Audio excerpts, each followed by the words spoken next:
Previously on Yu-Gi-Oh! Yeah, there's not actually a previously on segment here. I had to say something before this video because oh my god, this is so embarrassing. So look, we all make mistakes, okay? It's not my fault. But last time, I forgot a Pot of Greed activation. I'll start by activating Pot of Greed! And you know what that means! I get to draw 2 new cards! Look, I'm trying to get them all, but they just love activating Pot of Greed. And I'm just a guy that still doesn't know what it does.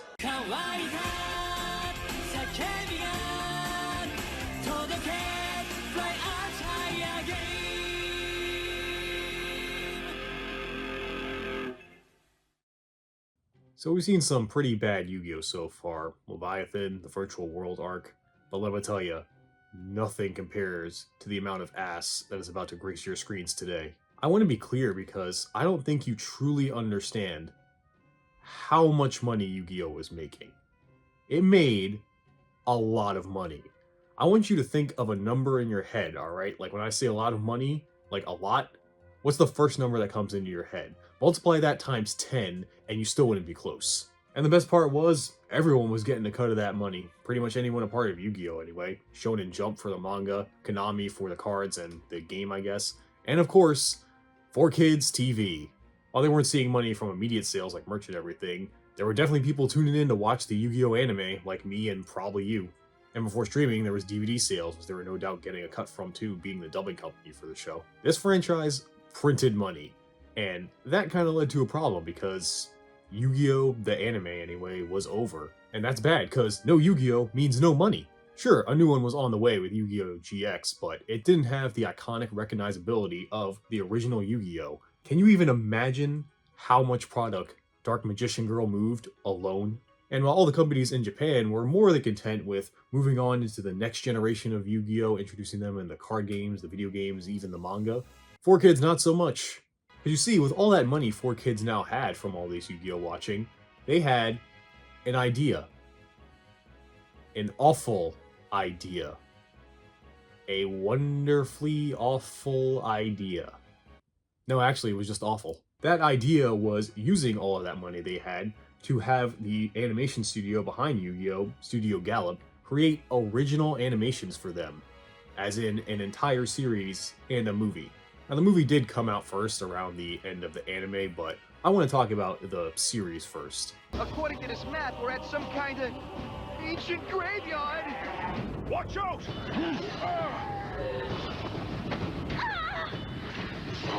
Get me a game on an all-new Yu-Gi-Oh! Capsule Monsters next week, only on 4Kids TV. Well, I say series, but maybe it's more of a season, but I wouldn't even call it that because compared to a usual season of Yu-Gi-Oh!, which is, roughly 40 to 50 episodes, this was only 12. Which, yeah, by today's standards, 12 episodes is about right for a season of anime, give or take. But back in the day, I guess 12 episodes was all 4Kids could afford.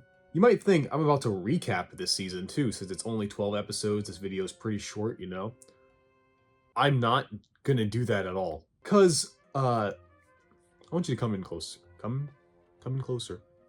A little bit closer. Right? I just want to tell you something. It's a little secret, okay? It's a secret. I don't want you to tell anybody else, alright?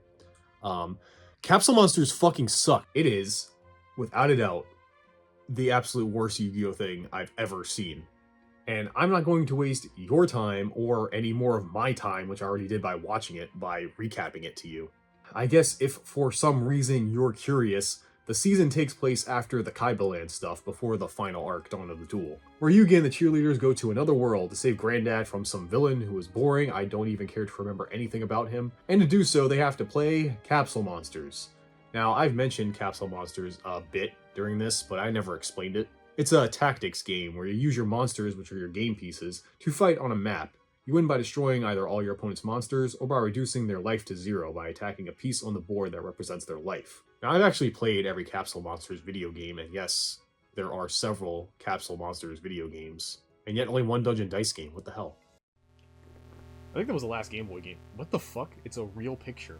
And honestly, I didn't care for it at first, but as I kept playing each game, I actually kind of liked it. Yeah, I didn't think it was that bad. I think the real problem with the game was that Duel Monsters was just more popular and simpler to understand. Yeah, I feel like it's kind of the same thing that happened with Dungeon Dice Monsters, which, yes, if you didn't know, was an actual physical board game for a time. You have Blue Eyes. I didn't really realize this was Blue Eyes until I took it out and looked at it pop. With Yu-Gi-Oh, you just needed cards, maybe a playmat, you know, preferably a buddy to play it with. Capsule Monsters and Dice Monsters, you needed game pieces, a board, and since you couldn't have reminder text for certain mechanics or power-ups that the pieces did, because, you know, they're game pieces and not cards, you would have to have them either on the side, on a separate card, or maybe in the rulebook, somewhere else. In comparison to the card game, those games were just more of a hassle to do in real life. On its own, maybe it could have worked, but considering it's a spin-off of the Yu-Gi-Oh card game, most of us were like, why bother dealing with all that? We can just buy a pack of cards and go nuts. And call me crazy, but I think another thing that didn't help with Capsule Monsters' popularity was this anime. The way they adapt Capsule Monsters is nothing like the actual game. So unlike the card game, or hell, even Dungeon Dice Monsters, you're not really learning while watching the show. They use the monsters like they did in the Egypt arc. You kinda sorta know power levels and such, but not enough to really judge who's gonna win. And it's Yu-Gi-Oh! They usually win by pulling stuff out of their ass anyway, so. I guess since I've also actually played Capsule Monsters, watching this anime doesn't get me to want to play Capsule Monsters. It makes me think, wow, these sure are cool Duel Monsters cards. The worst part of this anime, though, is the animation. Holy shit. You thought it was getting bad near the end of Yu-Gi-Oh! Take a look at this. I swear to God, you can pause on any frame in this entire show, and you will just get the worst looking image you've ever seen. Every frame of painting, asterisk, except Yu-Gi-Oh! Capsule Monsters. Now, I don't think this is the fault of Studio Gallop in that they're just unequipped or were unable to deliver a quality show. What I do think is that they were busy with the actual main series, which was Yu-Gi-Oh! GX airing at the time, and they received this commission from that weird dubbing company in America, so they were just like, throw some interns on it or something, who cares, we have our real job to worry about. And considering the animators didn't even try that hard, why should I? This season does not deserve to be remembered. It was only 12 episodes, but it no joke felt like the longest season I watched so far. I was bored and uninterested every single episode. It's pretty impressive. This is usually the part of the video where after being so negative I say, this is the thing I liked about it. Notice how I'm not doing that. And if you are someone who thinks there is something good about this, because I get one of those comments every time I'm negative about something on these videos, well actually this is my favorite season. Okay, why? Legitimately, tell me, if you think that there's something good about the Capsule Monsters anime, go ahead, tell me, because I don't think anyone can think of anything good about this. What is there good to say about this?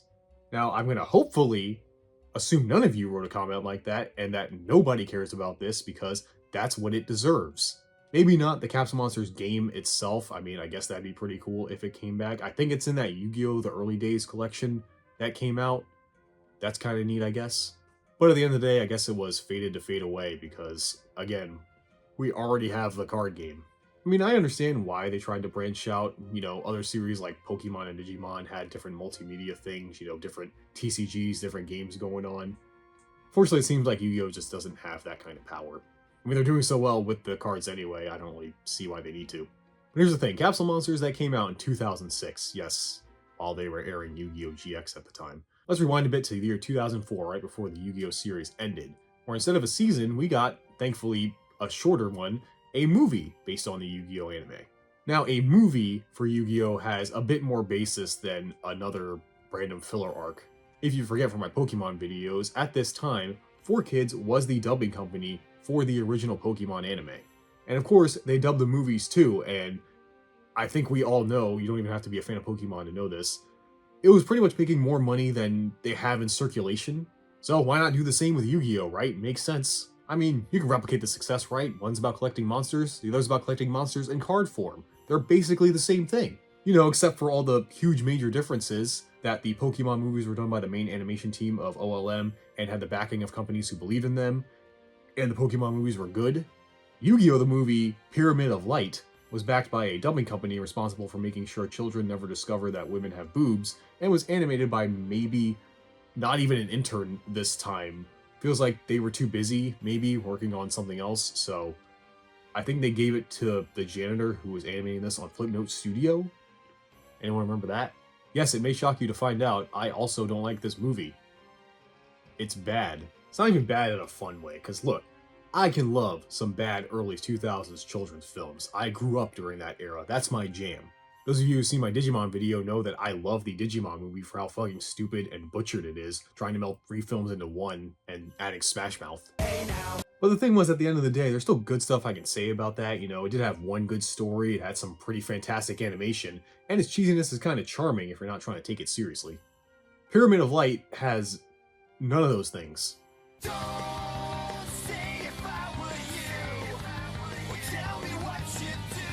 And I think one of the major problems with it is the story, as it kind of shows the structure of Yu-Gi-Oh! Can't really work in a movie form. So let's be real, the main draw of Yu-Gi-Oh! Is the duels, right? And friendship. I don't know about you, but I don't want to sit around for 2 hours listening to people explain Pot of Greed to me, whatever that does. I activate Pot of Greed, which lets me draw 2 cards! So naturally, you fill up the rest of that time with plot and characters. And this movie tries to do that. The story takes place after Battle City, where Kaiba goes to see Pegasus. And after Kaiba beats him in a duel, Pegasus gives Kaiba Boy special cards he made to beat the God cards. Kaiba did this because he figured Pegasus wouldn't make cards unbeatable and must have made something to balance them. Wow, the exact opposite of Konami. Unfortunately, Kaiba is given an evil card, the Pyramid of Light, which was planted there by Anubis. Who? Well, apparently Atem sealed him away 5,000 years ago because he was a baddie. And he was another one of those villains that came out of nowhere after Yugi solved the Millennium Puzzle. Which means, yes, that kind of similar to Darts, this being, you know, roughly a year after Yugi solved the Millennium Puzzle, he just kind of waited around for that year for some time, for no reason, to get his revenge. Oh yeah, and of course this revenge involves beating Yugi in a duel. And yeah, that's the story. It's basically a lame multi-part episode. Over half of it is dueling, really. Either it's Kaiba versus Pegasus, Kaiba versus Yugi, or Yugi versus Anubis. Fun fact, I actually saw this movie in theaters with my brother when it came out in 2004. I can tell you, the best part was you got a promo booster for going. Pokemon did something similar too. The rest of the time, we looked at each other confused on what we were seeing. Cause, again, look at this animation. Like, look at any animated movie that came out in 2000. This is embarrassing. It's not even on par with what the show had going on. I'd honestly argue that it's worse. And I don't know why, but it really ticked me off as I was watching this, maybe because I was so bored, that everyone is so shiny. What's with all the highlights? Are they all covered in Vaseline? Now, okay, one cool animation thing did come out from this. Yes, I said that. Because you may have noticed the cards in this movie look different than the usual simplified versions from the show. They now resemble actual Yu-Gi-Oh cards. That's because there's a rule placed by the FCC on how much product placement can be in a show targeted towards kids. So yeah, despite obviously being a whole show about selling trading cards to kids, to kind of skate around that amount of advertisement you could have, they just kind of modified the cards to make them simpler, make them kind of cards you can't buy in the real world, and that justified it. TV's weird. And the reason they're different here is because a movie has no restrictions, so they basically use the actual card art similar to how the Japanese version of Yu-Gi-Oh does it. There's a fun fact for you. The only fun thing here. Although here's the thing, at the end of the day, where the season that shall not be named was just an abomination, I didn't enjoy anything about it, it was just awful. This I wouldn't really call bad. I know I just spent like the last 5 to 10 minutes doing that, however long that was. The worst part about it is it's just boring. Like, the movie doesn't get me to care about anything happening. I don't care about Anubis. I don't care about Kaiba's 50th attempt this week to beat Yugi. And worst of all, I don't care about the actual duels that happen in it. The movie didn't make me want any of the cards in it, like the new villains cards. I guess the new Blue Eyes is cool. But I think ultimately why it fails is it just doesn't have the heart of Yu-Gi-Oh, you know? Like, bad animation, you could forgive that. As long as it felt like I was watching Yu-Gi-Oh, I can kind of forgive it. But it didn't. It just felt like I was watching a really bad commercial. And I think that was the consensus with everyone, where on a budget of 20 million, which was a lot for an animated 2000s movie, especially of this quality, it barely made anything back. Just to give you context for the other children's anime at the time, the first movie of Pokemon cost around 5 million, and well, we all know how that turned out. Digimon also cost around 5 million, and while it didn't make as much, it was still technically financially successful. So not only was this movie bad, it was also the worst performing out of the children's media collectible monster Triforce. I swear to God, I'll come up with a good name for it someday. And that, kids, is the story of how 4Kids tried to squeeze every last drop out of Yugi and decided to bite the bullet and spend less money by dubbing the next season of Yu-Gi-Oh! Poor them, they have to make less money. That's not what they wanted. Well, as sad as it is to say, 4Kids was kind of right about one thing.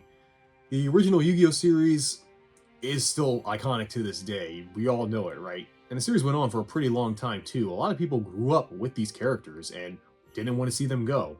And it seems like a lot of people weren't interested to see anything that happened afterwards. Most series after the original Yu-Gi-Oh! Were put to the bottom of the deck, if you know what I mean. As every series after this is nowhere near as fondly remembered, as successful, as talked about as the original. Is it because these series weren't actually good, or were neckbeards and weebs just too afraid to change? Well, I'll let you know now. The first season of the next series might be one of my favorite seasons in all of Yu-Gi-Oh! So join me next time as we throw down some face downs and get our game on with Yu-Gi-Oh! GX. Alright, I got my deck, I got my gear, and I got about 2 minutes to get to the Duel Academy entrance exams before they start. Oh well, at least since I'm not a student yet, they can't throw me in detention hall for being late. Chilling out with the crew in the schoolyard, finding trouble, never looking too hard. Well, back at class, they never taught us this. Some things you gotta